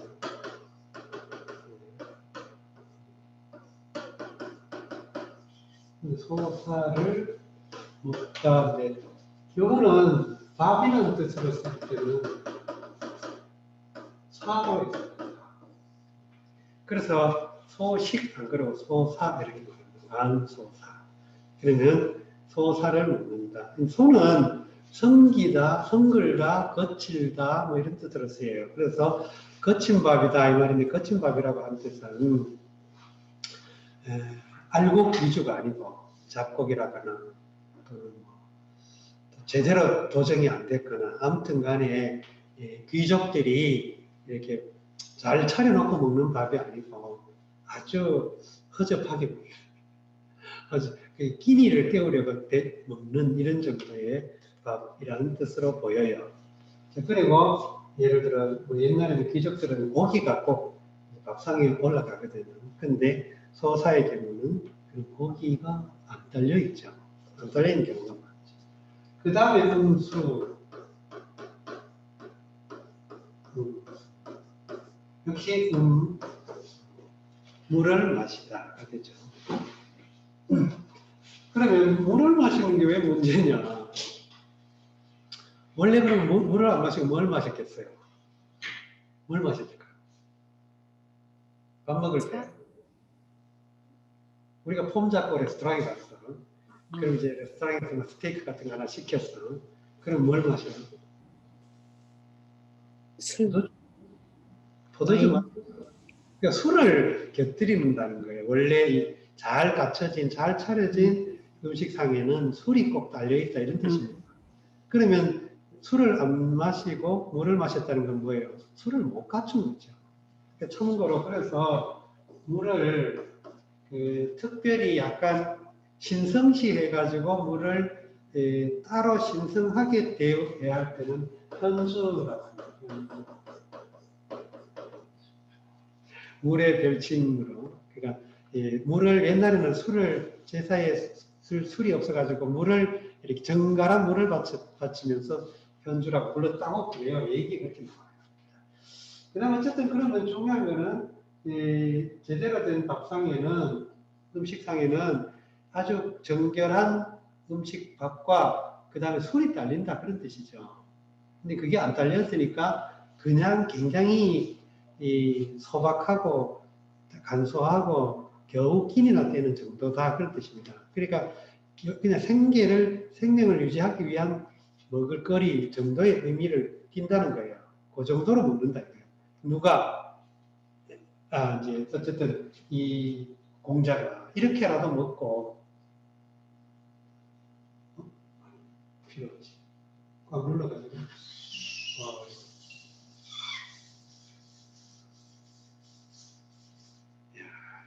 장족의 발전했죠. 이것도 진보예요, 진보. 기술의 진보. 곡괭이 참 어설픈 일.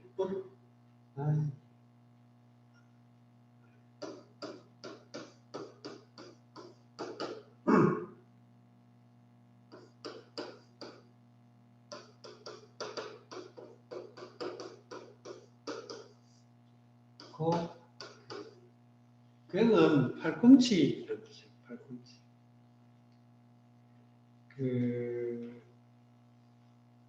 저기 저 뭐야 이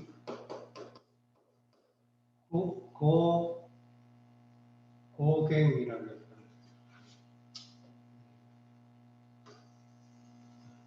괭은 이거는 팔꿈치라는 뜻이에요. 그러면 곡은 굽히다. 여기서 동사로 써가지고 굽히다라는 뜻이에요.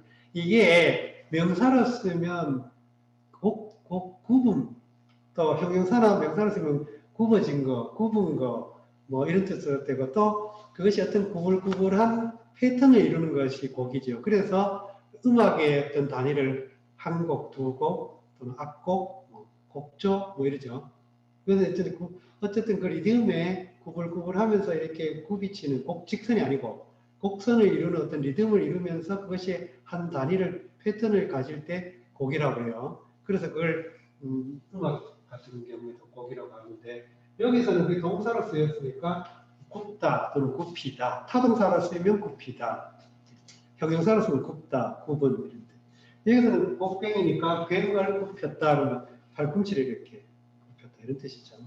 그 다음에 침지인데 침지, 침은 원래 베개침이라는 뜻이에요. 베개침. 그러니까 베는 도구를 베개라고 하죠. 베다라는 동사에서 베개. 자, 그러면 베개침이니까 이게 또 다시 동사의 뜻을 그대로 다시 반응을 하면 베다가 되죠. 그러면 그것을 베다 해서 지는 괭을 가리키죠. 그래서 팔을 구별해서 그 팔을 괴다 이런 뜻입니다. 그럼 팔을 안 괴고 그럼 뭘 괴했을까요? 요즘 말하면 소파를 굳이 소파라고 하는 사람들은 있죠. 참 재밌어요. 소파. 근데 옛날에 이 소파에 해당하는 이게 안석을 뜻하는 괴라고 있습니다. 이거 안석괴라고 하는데 예를 들어 이런 거야. 사람이 이렇게 대감이 이렇게 앉아 있으면 이렇게 안석처럼 이렇게 팔을 이렇게 걸치는 게 있어요. 이렇게 진짜 모양이 이렇게 생겼어요. 이렇게. 이런 게 요 글자가 괴예요. 그러니까 이런 걸 가지고 자기를 이렇게 기대거나 또는 의지하거나 쉬거나 하는 거예요. 근데 이 사람은 그게 없어가지고 뭐예요? 이렇게 가지고 쉰다. 곡괭이. 낙역 제기 중의. 살살해도 되네. 너무 꽉꽉 안 누르고. 낙역 제기 중의. 낙역 제기 중의.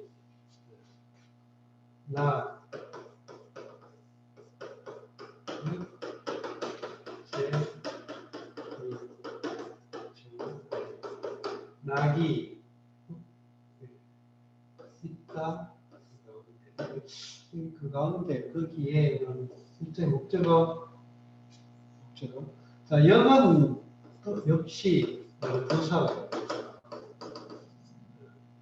낙이 주어져. 그 즐거움이 역시 또 그 가운데에 있다. 이 제라는 동사에. 그거는 역시 또 뭡니까? 그 주관적인 판단이나 또 생각이나 또는 어떤 지속성을 나타내는 시제성을 나타낼 때도 위를 씁니다. 그래서 그 가운데 있다 이런 걸 쓴 거죠. 그 다음에 잘 들려요. 잘 들려요.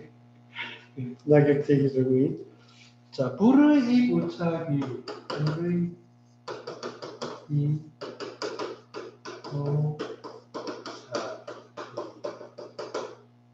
불의 부착이가 주제죠.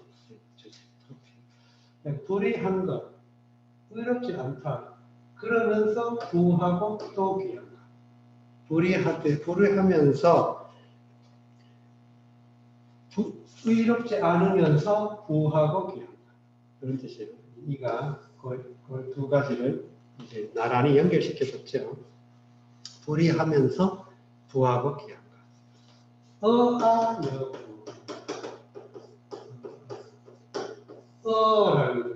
이거는 이제 그냥 전치사로 쓰면 나에게 이런 뜻인데 실질적으로는 이제 상황이 달라진 거예요. 그러니까 불의 부착이 부기 자체는 모든 사람들이 지향하는 거기 때문에 일반적으로는 지향성을 갖는데 모든 사람이 지향하는 긍정적인 걸 갖는데 나의 경우에는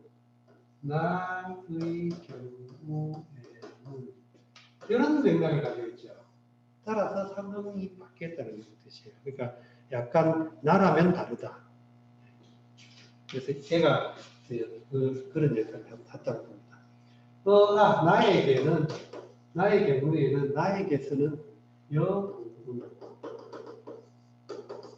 뜬구름 같다. 이거는 별로 어렵지 않죠. 자, 문장 구성은 그렇죠. 방소사우수하고 곡경이 짐지라도 낙엽 제기 중의 이 불의 이 부착이는 어아이 여부이라. 자, 이거 저기 읽으면서도 지울 수 있고 되게 좋네요. 자, 자왈 가아 소년하야 52학엽이면 가히 무대과의이라. 자왈 가아 소년하야 52학엽이면 가히 무대과의이라. 자 가라사대 나를 두어 해를 가하야 마참내 서 역을 학하면 가히서 큰 허물이 없으리라. 자, 요거는 약간의 그 텍스트 상의 문제가 있는 구절이에요. 그러니까 뭐냐면 가아수년, 요거는 별로 어렵지 않죠. 가아수년. 사실은 가 더하다 이제 그 수년을 나에게 나에게 수년을 더하다. 그러니까 간접 목적어와 직접 목적어가 그 목적어 두 개를 대동하는 동사가 됐죠. 이 가가. 근데 이 가는 이 가의 의미로 봅니다. 그러니까 이건 뭡니까? 빌릴까.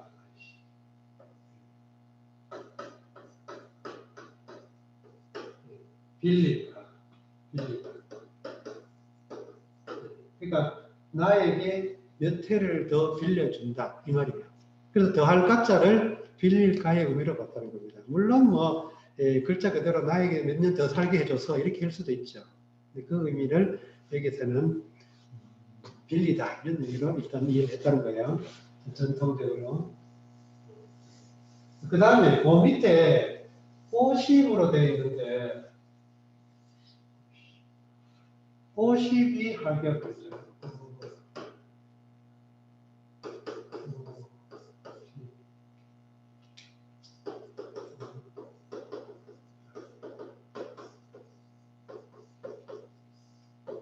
이렇게 되는데 52 하객이면 여기는 이제 우리가 흔히 생각하기에는 일반적으로 50세 이런 의미로 볼 수 있는 거죠. 50. 숫자 그대로. 근데 여기 언니는 뭐라고 되어 있냐면 맞췄네겠죠. 그렇게 했다는 거예요. 그죠?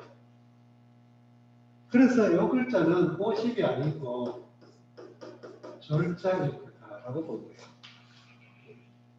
그래서 절이 그러면 이 글자는 당연히 이로 볼 수 있다는 거예요. 그럼 절이 이렇게 쓰면 절이 이렇게 붙어 가졌어요. 이는 이런 경우에 대동해가지고 부사화하는 경우가 많습니다. 흔히 예를 들어 뭐뭐하게 그 뒤에 나올 겁니다만 이제 정점이 공자하고 이렇게 봄놀이 하다가 뭐 슬며시 이럴 때 솔리라고 이런 식으로 이를 붙여가지고 이제 부사화하는 경우가 있습니다. 그러면 그런 것처럼 여기서도 그 50을 절로 보고 이를 이렇게 봐가지고 마침내 이런 뜻으로 본 거예요. 이게 그냥 가장 정돈되고 일반적인 해석 방식입니다. 그래서 끝내, 마침내 이렇게 된 거예요. 이제 그럼 물론 뭐 이것 굳이 그렇게 볼 필요 없다 하고 하는 해석도 있어요. 그러나 이제 우리가 전통적으로는 이거를 끝내, 마침내 이렇게. 이거는 이제 역을. 그래서 논어에서 주역에 관한 언급이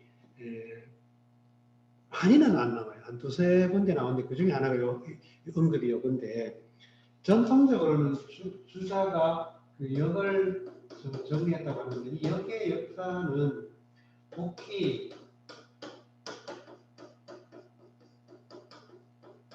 그 다음에 문왕과 주공, 그 다음에 공자 이렇게 해서 주역의 역이 발달한다고 그래요. 그 복희는 8개를 그렸다고 되어 있고 또 설에는 64개도 그 복희가 그렸다는 설도 있는데 일반적으로 8개는 이제 복희가 그렸다. 문왕이 64개를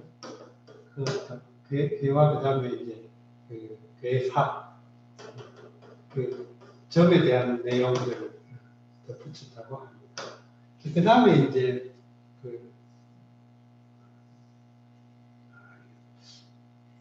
이 섬세하게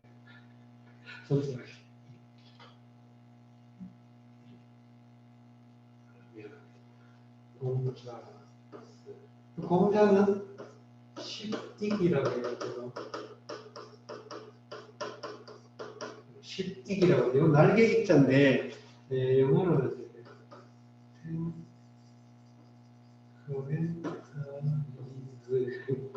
텐커 10가지 주석서 그렇게 합니다. 그러니까 계사전, 설계전, 답계전, 문헌전 뭐 이렇게 해가지고 계사도 상하, 문헌도 상하, 문헌 그다음에 뭐 상사전 이렇게 해가지고 10가지 종류로 주역을 해석하는 해석학적인 텍스트가 있어요. 그걸 공자가 있고 그래서 이렇게 해서 세 성인의 결합의 합작에 의해서 주역이 발전했다. 그 삼성역 세 성인이 그래서 여기서 이제 역을 배우면 그랬는데 역은 또 어쨌든 역의 가장 기본 의미는 몇 가지 설이 있는데 변화예요. 가장 기본적인.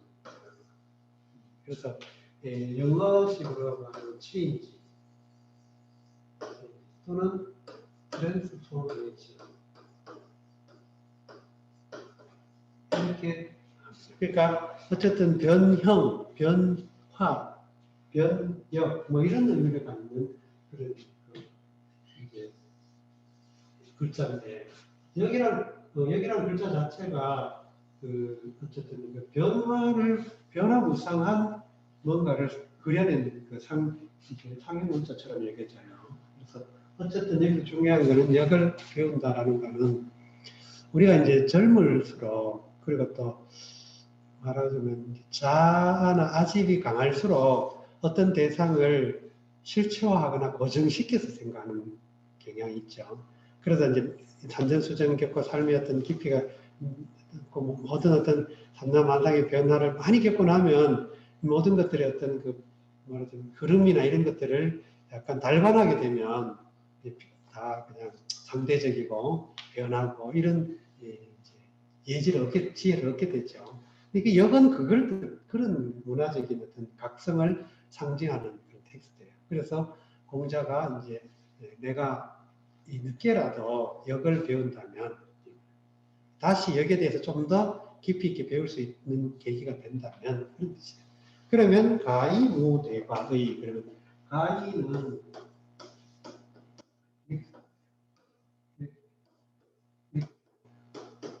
이게 중요합니다.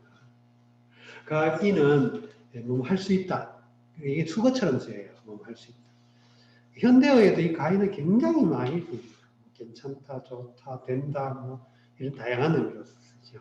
여기서는 어쨌든 할 수 있다. 뭐뭐를 써서 할 수 있다 이런 의미다. 그러면 역을 배우면 큰 허물이 없을 수 있다. 있을 것이다. 더 이상 내가 커다란 허물을 짓지 않을 것이다. 왜냐? 삶의 패턴을 읽었으니까.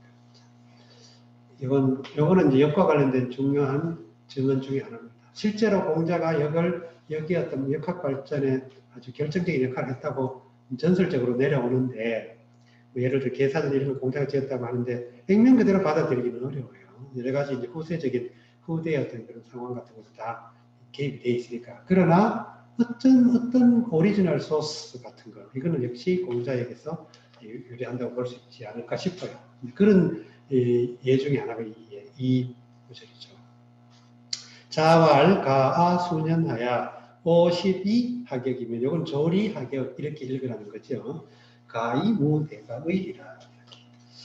이런 건 텍스트상의 문제가 있을 수 있습니다.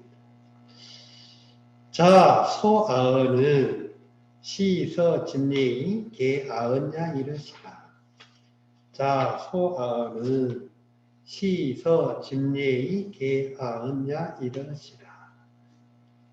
자의 상해언 하시는 바는 시와 서와 자반난 예의다 상해언 이르시다. 이건 언어가 조금 어렵게 되어 있어요.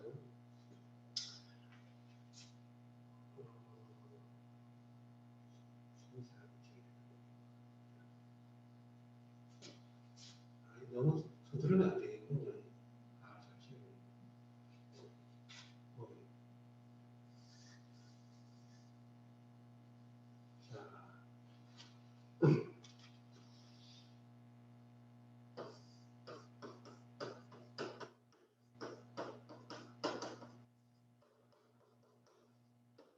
아언은 자가 선생님이 아언한 것은 아언한 바는 그런 뜻이에요. 선생님이 아언한 것. 이게 일종의 주어 보호 같은 역할을 하죠. 근데 전제 같은 주제 같은. 근데 아는 여기는 원래 아름다울 고울 이런 뜻을 쓰이죠. 그래서 시경을 구성하는데도 소아 대학을.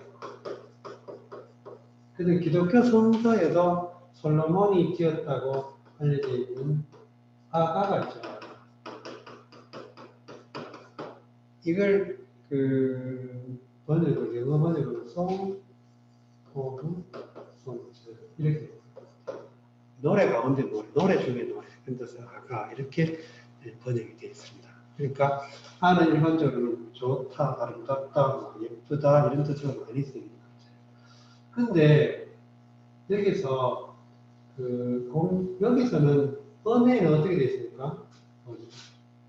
언해는 자의 상해언하는 바 그렇죠. 상해 그렇죠. 상은 그냥 상으로 보고 상해 그렇죠. 이거는 상하이의 화음으로 보여요. 그 상은 일상적이다. 하다는 뭐뭐 일상적이다라는 거죠. 근데 여기 이가 붙어가지고 부사화한 거예요. 그러면 늘상, 일상적으로 이런 뜻이에요. 그러면 선생님이 늘 말씀하십니다. 그거는 그런 것은 시와 서와 집예, 그 집행하는 예 그런 뜻인데, 집행하는 예 이런 뜻인데, 여기서 이제 시는 논어나 맹자에 나오는 시는 시경을 말하죠. 현대 말을 쓰고요. 서는 역시 성경을 말하죠. 그럼 집례는 이제 예를 집행한 예를 뜻하는데, 이것이 모두 아언이다. 그런데 이 아언에 대해서 주자의 일반적인 가장 지금까지 전통 해석은 아를 이제 상으로 봤어요. 근데 한 설에는 다른 유력한 그 해석에는 아를 뭐라고 하냐면, 당시 중국 세계의 중심된 주도적인 그 국가는 주나라죠. 지금 섬서성에 해당하는 그 지역에 있는 이제 주라는 나라인데, 주에서 통용되던 언어, 우리식으로 말한다면 서울말 같은 거예요. 그래서 아언을 서울말의 느낌으로 썼다는 거예요. 그러면 왜 그러냐? 현대 이제 어쨌든 국가 단위의 어떤 그런 지역 단위, 국가 단위의 어떤 그런 국민국가라든가 근대국가, 민족국가 이런 게 생겨나면서 그 표준말이라는 관념이 생겨나죠. 그러니까 이제 그 가장 유력한 말, 권위 있는 말, 권력이 있는 말을 표준말로 잡고, 그 다음에 이제 지역 말들을 방언 또는 사투리 뭐 이렇게 말하는데, 옛날에는 이제 그런 개념까지는 없어. 그냥 상대적으로 서울 사람 쓰면 서울말, 뭐 부산 사람 쓰면 부산말, 뭐 이런 정도로 생각했는데, 서울말은 표준말이고 나머지는 사투리다 이렇게 규정하지는 않았다는 거예요. 그러면 대체로 니 쓰는 말과 내 쓰는 말 좀 다르네, 뭐 이런 정도. 서울말도 서울, 경기 사투리 많아요. 지금 그죠? 우리가 지금 방송이나 시중에서 그 매스미디어를 통해 듣는 말 중에 서울, 경기 사투리가 되게 많습니다. 그게 전국적으로 많이 퍼뜨려져 있죠. 자, 그래서 이제 그런데 문제는 공자 당시에도 어쨌든 여러 지역과 지역 단위의 말이 너무 발음이 다르고 심지어 용어도 다르고 발음도 다르고 하니까 오해의 여지가 되게 많다는 거예요. 잘 이해 안 되는 거예요.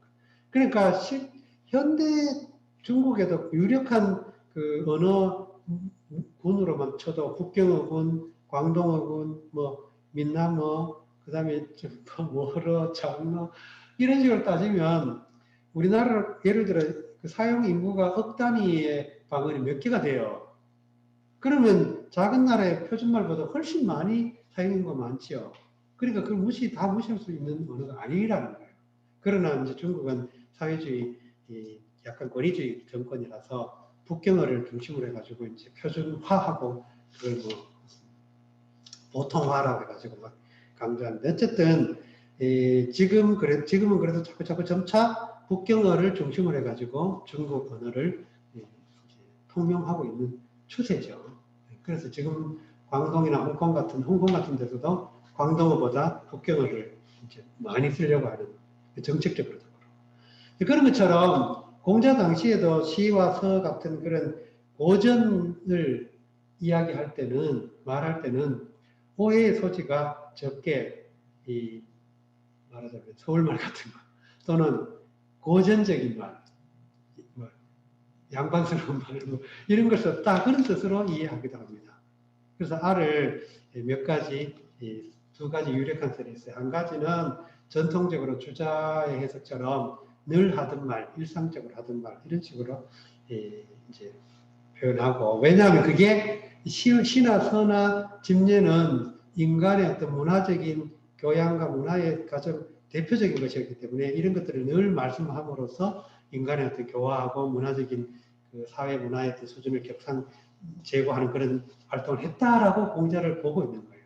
그런데 이제 그 후자의 해석처럼 약간 표준어 같은 개념, 요즘식으로 말하면 표준어 같은 개념을 했다고 한다는 것은 이런 교육의 문제에서 시와 서와 예 같은 걸 교육하거나 또 사회적인 활동을 할 때 모든 사람들에게 공통어로 여겨질 수 있는 공용어, 요즘 말하는 공용어 개념으로 요 말들을 시를 읽거나 서를 읽거나 했다라고.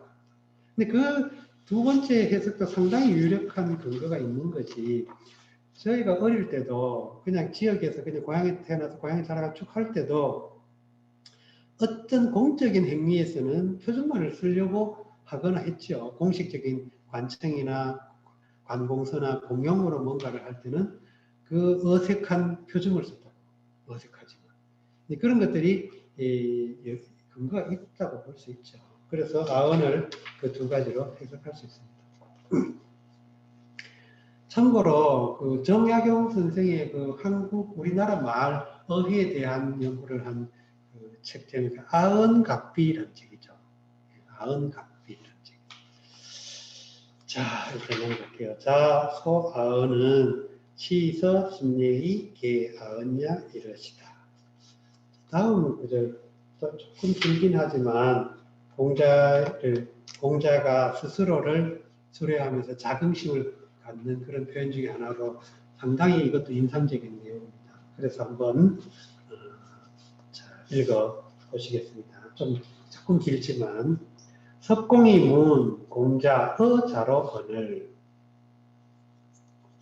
자로이 부대한데 자왈 여이 해 불왈기 인야이 밟은 망식하며 낙이 망하야 부지 노지 장지 우니요 섭공이 문 공자의 자로 이언을 자로이 부대한데 자왈 여이 해 불왈 기위 인야이 밟은 망식하며 낙이 망하야 부지 노지 장지 우니요 석공이 공자를 자로에게 물어날 자로이 대치 아니한데 자이 가라사대 내 어찌 가로되 그 사람 이로우니 분을 발라야 식을 잊으며 낙하야 써 시름을 잊어 늙음이 장차 미르롬을 아지 못하다 아니하뇨 이렇게 끝났죠.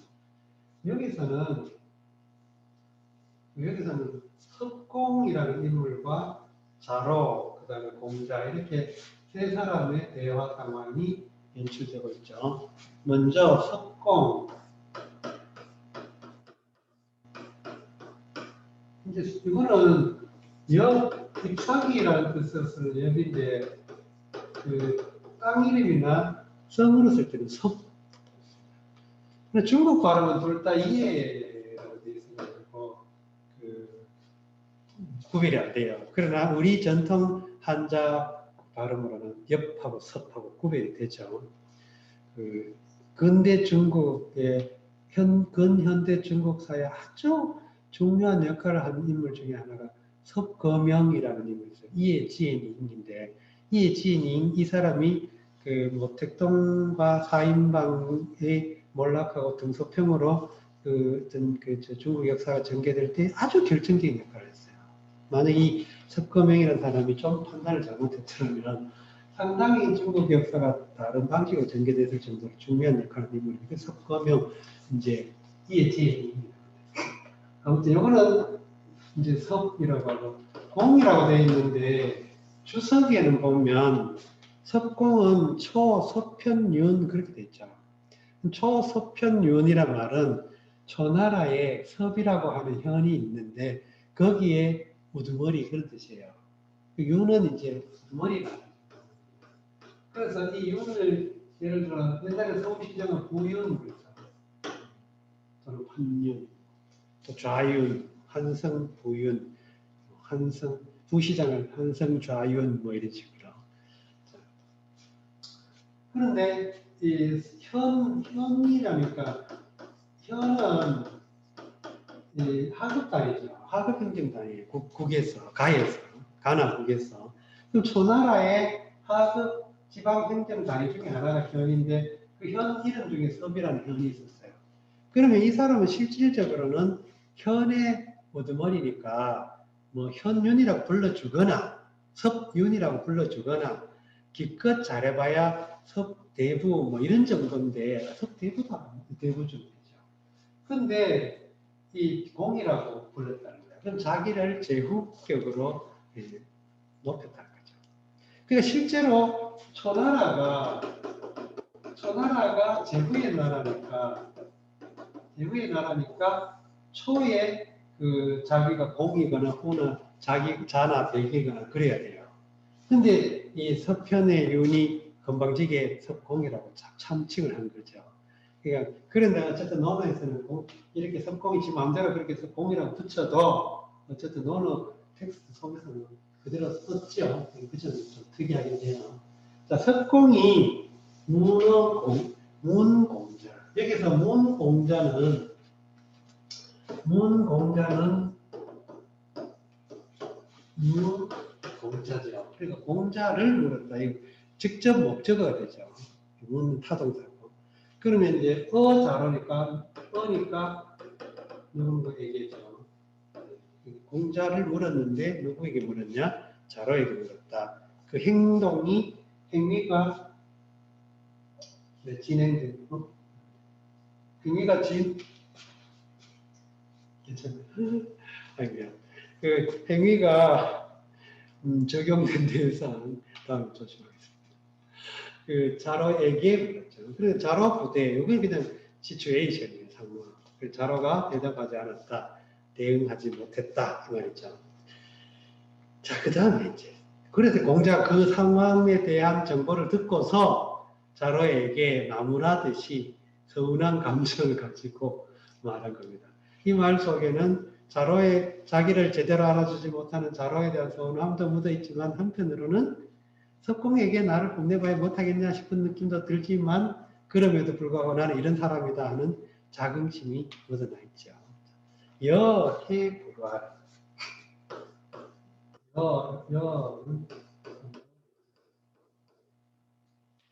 자, 그 다음에 해불활이죠.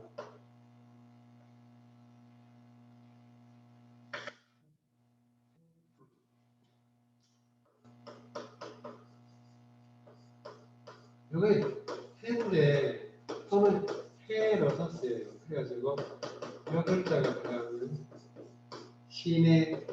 시내께죠. 그 다음에 여기 들어가면 닭기가 되죠. 이런 식으로. 뭐 이런 글자가 들어가면 지름길. 이런 식으로.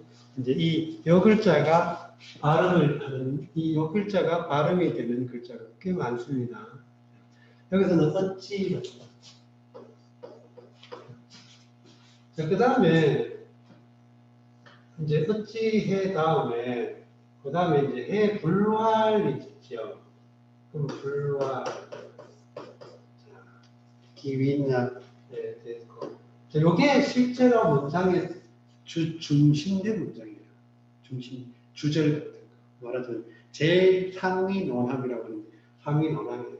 너는 이게 의문부사죠. 의문부사. 말하지 않는가. 말하지 않다. 해가 의문부사니까 이 의문문을 만들어졌죠. 자, 그러면 너는 어째서 말하지 않았느냐? 이게 전체 이 문장 전체의 그 큰 말하자면 중심된 핵심의 내용이 되죠. 그러니까 실제 내용이 이제 기위있냐 이하는 핵심 내용이 되죠. 실제 내용이. 기위있냐, 기는 지시사고 위있냐, 야는 휴지를 두고 그 사람 됨이라고 하는 주어, 주제 또는 주어. 그 다음에 이제 이 사람은 어떠하다. 밟은 망식 나기망. 밟은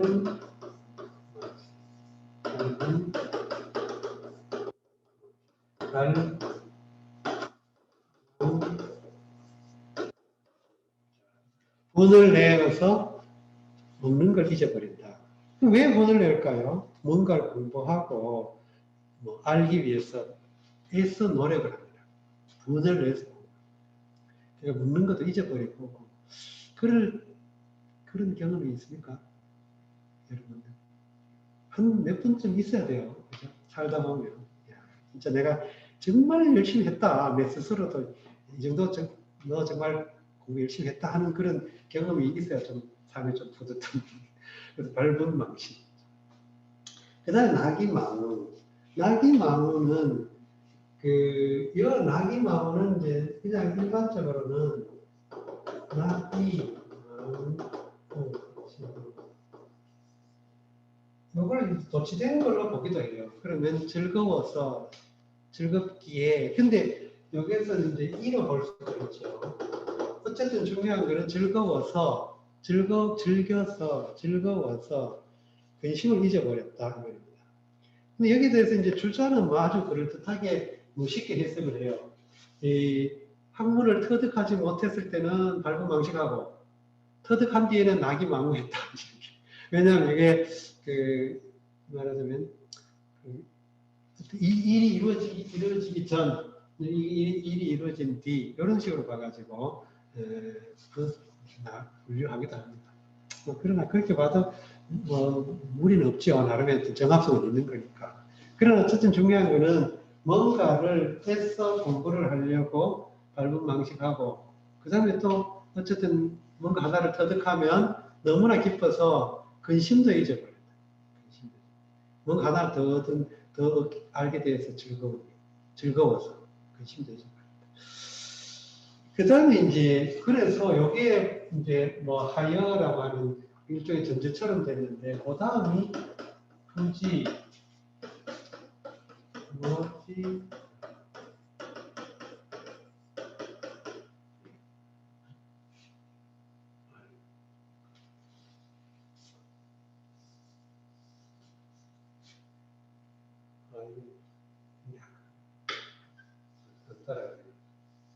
여기 좀 익숙해져야 돼요. 부지 너지 장지 부지 너지 장지 목적분데 목적절이네. 늙음이 장차 이르다. 그죠? 자동사. 늙음이 장차 이르다. 그래서 지가 이것을 독립성을 잃게 합니다. 독립성을 잃고 여기 종속된다는 걸 한 덩어리에 구나 절을 만들어주는 역할을 지가 한다고 되죠. 그래서 이 전체가 늙음이 장차 이르는 것이라고 된 거죠. 늙음이 장차 이르는 것을 굳이 모른다. 혼이는